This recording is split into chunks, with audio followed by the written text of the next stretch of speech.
Welcome to the United States of Islam Health News Channel. Coronary angioplasty and stent insertion. It is usually quoted that a coronary angioplasty is a procedure used to widen blocked or narrowed coronary arteries, the main blood vessels supplying the heart. The term angioplasty means using a balloon to stretch open a narrowed or blocked artery. However, most modern angioplasty procedures also involve inserting a short wire mesh tube, called a stent, into the artery during the procedure. The stent is left in place permanently to allow blood to flow more freely. Coronary angioplasty is sometimes known as percutaneous transluminal coronary angioplasty, PTCA. The combination of coronary angioplasty with stenting is usually referred to as percutaneous coronary intervention, PCI. Coronary angioplasty, also called percutaneous coronary intervention, is a procedure used to open clogged heart arteries. Angioplasty uses a tiny balloon catheter that is inserted in a blocked blood vessel to help widen it and improve blood flow to the heart. Angioplasty is often combined with the placement of a small wire mesh tube called a stent. The stent helps prop the artery open, decreasing its chance of narrowing again. Most stents are coated with medication to help keep the artery open, drug-eluting stents. Rarely, bare metal stents are used. Angioplasty can improve symptoms of blocked arteries, such as chest pain and shortness of breath. Angioplasty is also often used during a heart attack to quickly open a blocked artery and reduce the amount of damage to the heart. Angioplasty is used to treat the buildup of fatty plaques in the heart's blood vessels. This buildup is a type of heart disease known as atherosclerosis. Angioplasty may be a treatment option for you if you have tried medications or lifestyle changes, but these have not improved your heart health. You have chest pain, angina, that is worsening. You have a heart attack. Angioplasty can quickly open a blocked artery, reducing damage to your heart. Angioplasty isn't for everyone, depending on the extent of your heart disease and your overall health. Your doctor may determine that coronary artery bypass surgery is a better option than angioplasty for you. You may need coronary artery bypass surgery if the main artery that brings blood to the left side of your heart is narrow, your heart muscle is weak, you have diabetes and multiple severe blockages in your arteries. In coronary artery bypass surgery, the blocked part of your artery is bypassed using a healthy blood vessel from another part of your body. Need for coronary angioplasty. Like all organs in the body, the heart needs a constant supply of blood. This is supplied by the coronary arteries.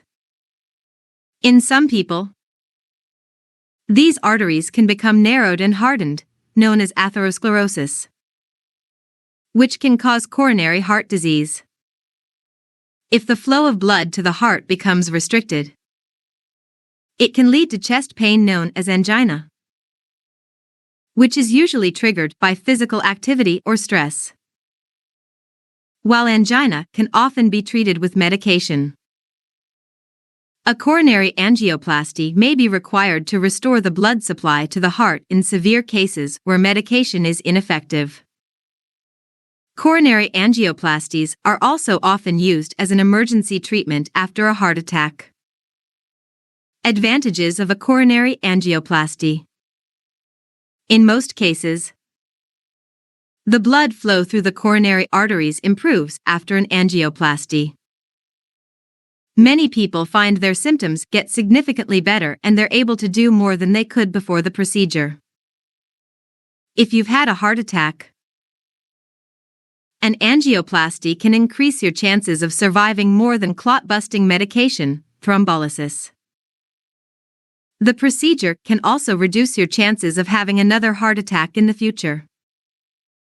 How is this procedure performed? A coronary angioplasty is performed using local anesthetic, which means you'll be awake while the procedure is carried out.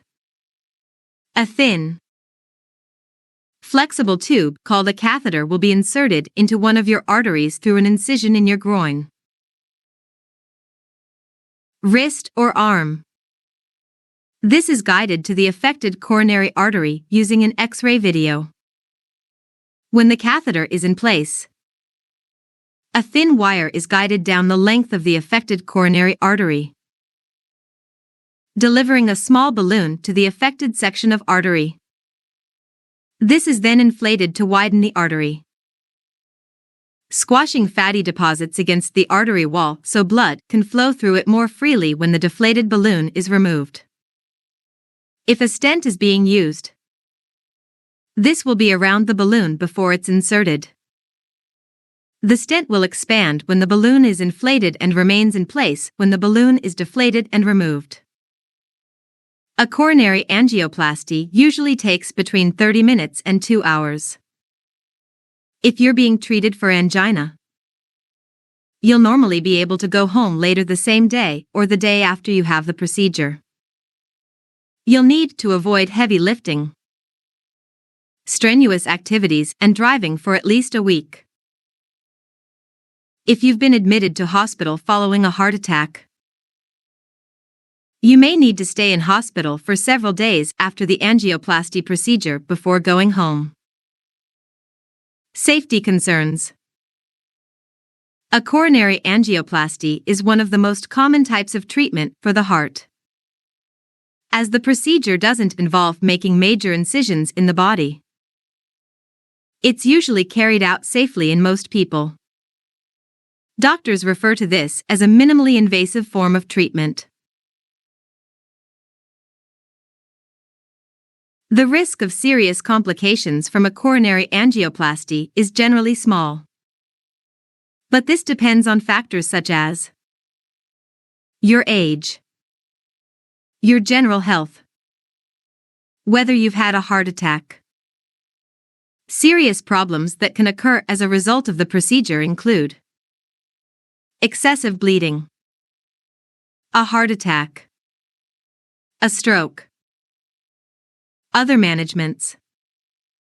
If many coronary arteries have become blocked and narrowed, or the structure of your arteries is abnormal, a coronary artery bypass graft may be considered. This is a type of invasive surgery where sections of healthy blood vessel are taken from other parts of the body and attached to the coronary arteries. Blood is diverted through these vessels, so it bypasses the narrowed or clogged parts of the arteries. How it's performed: coronary angioplasty and stent insertion. Before having a coronary angioplasty, you'll need an assessment to make sure the operation is possible. This also gives you an opportunity to discuss any concerns with your heart specialist, cardiologist. During your preoperative assessment, you may have blood tests and a general health check to ensure you're suitable for surgery. You may also have a procedure called an angiogram before your angioplasty. You have the angiogram first to look inside your arteries to check where the blockages are. Sometimes your cardiologist will do the angiogram first, but then continue on to do the angioplasty as part of the same procedure. You'll be able to eat and drink before your treatment. It's best to have a light meal. You'll usually be able to take most medications as normal up to the day of the procedure, with the exception of blood-thinning medication, anticoagulants, such as warfarin. You may also need to alter the timing of any diabetes medication you take. Speak to your medical team for more information about whether you need to change the way you take your medication before your operation. The procedure. A coronary angioplasty usually takes place in a room called a catheter lab, rather than in an operating theater. This is a room fitted with X-ray equipment to allow the doctor to monitor the procedure on a screen. A coronary angioplasty usually takes between 30 minutes and 2 hours, although it can take longer. You'll be asked to lie on your back on an X-ray table. You'll be linked up to a heart monitor and given a local anesthetic to numb your skin. An intravenous, line will also be inserted into a vein, in case you need to have painkillers or a sedative. The cardiologist then makes a small incision in the skin of your groin, wrist or arm, over an artery where your pulse can be felt. A small tube called a sheath is inserted into the artery to keep it open during the procedure. A catheter is passed through the sheath and guided along the artery into the opening of your left or right coronary artery. A thin, flexible wire is then passed down the inside of the catheter to beyond the narrowed area. A small, sausage-shaped balloon is passed over the wire to the narrowed area and inflated for about 20 to 30 seconds. This squashes the fatty deposits on the inside walls of the artery to widen it. This may be done several times. While the balloon is inflated, the artery will be completely blocked and you may have some chest pain. However, this is normal and is nothing to worry about. The pain should go away when the balloon is deflated. Ask your cardiologist for pain medication if you find it uncomfortable. You shouldn't feel anything else as the catheter moves through the artery, but you may feel an occasional mist or extra heartbeat. This is nothing to worry about and is completely normal. If you're having a stent inserted, it will be already fitted onto a balloon and opens up as the balloon is inflated. The stent will be left inside your artery after the balloon is deflated and removed. When the operation is finished, the cardiologist will check that your artery is wide enough to allow blood to flow through more easily. This is done by monitoring a small amount of contrast dye as it flows through the artery. The balloon, wire, catheter and sheath are then removed and any bleeding is stopped with a dissolvable plug or firm pressure. In some cases, the sheath is left in place for a few hours or overnight before being removed. A coronary angioplasty sometimes involves an overnight stay in hospital, but many people can go home on the same day if the procedure is straightforward. After the operation, you won't be able to drive for a week, so you'll need to arrange for someone to drive you home from hospital. Stents. A stent is a short, wire mesh tube that acts like a scaffold to help keep your artery open.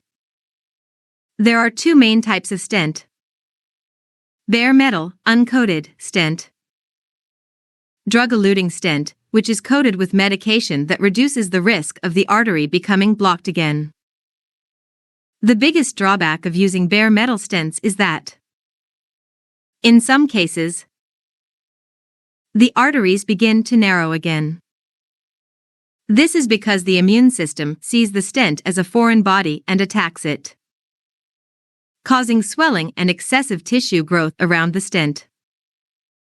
It's possible to avoid this problem by using drug-eluting stents. These are coated with medication that reduces the body's abnormal response and tissue growth. However, this also delays the healing of the coronary artery around the stent and means it's vitally important to keep taking blood-thinning treatment for up to 1 year after the procedure. This helps reduce the risk of a blood clot blocking the stent suddenly and causing a heart attack. Once a drug-eluting stent is in place, the medication is released over time into the area most likely to become blocked again. The two most researched types of medication are Limu's medications, such as sirolimus, everolimus and zodorolimus, which have previously been used to prevent rejection in organ transplants. Paclitaxel, which inhibits cell growth and is commonly used in chemotherapy. The National Institute for Health and Care Excellence, NICE, recommends that drug-eluting stents should be considered if the artery being treated is less than 3 mm in diameter or the affected section of the artery is longer than 15 mm. Because evidence suggests the risk of re-narrowing is highest in these cases. Before your procedure, discuss the benefits and risks of each type of stent with your cardiologist. If you have a stent, you'll also need to take certain medications to help reduce the risk of blood clots forming around the stent. These include aspirin, taken every morning for life. Clopidogrel, taken for 1 to 12 months, depending on whether you have had a bare metal or drug-eluting stent, or whether you have had a heart attack. Prasugrel or ticagrelor, used as alternatives to clopidogrel in people who have been treated for a heart attack. Thanks for watching. Come again to visit us.